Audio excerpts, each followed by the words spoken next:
if you're gonna do a remodel, here's one thing to keep in mind when you're factoring in the budget. Linear is far less expensive than curved. Let me give you an example. When you're installing flooring, if you have a linear room or linear hallway that's 90-degree angles, nice, clean, and easy and straight, that is very simple and less expensive to install flooring, as an example.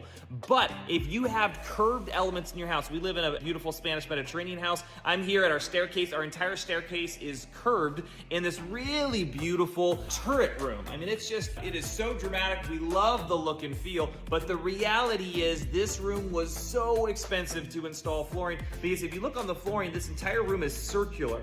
And so every one of these boards that went in had specialty cuts to kind of fit them under the circular staircase.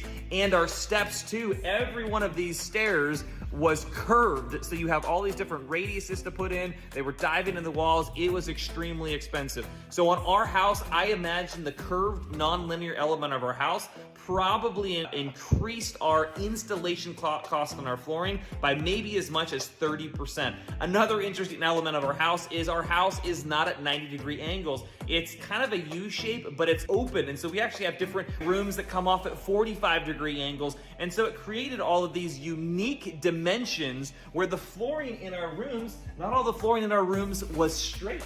So I'll give you an example. So like here in the bathroom, we ran the laminate flooring since it's waterproof into the bathrooms. You can see here the flooring, while it's straight in the living room, it's actually, because everything has to be interlocked, it's actually angled in this bathroom. So all of that made each of those boards more expensive to install because it took more time. So if you're doing a remodel, keep in mind, curved is far more expensive than anything linear at 90-degree angles. For more tips about construction, remodeling, fix and flip, real estate, go ahead and like this post and follow my account.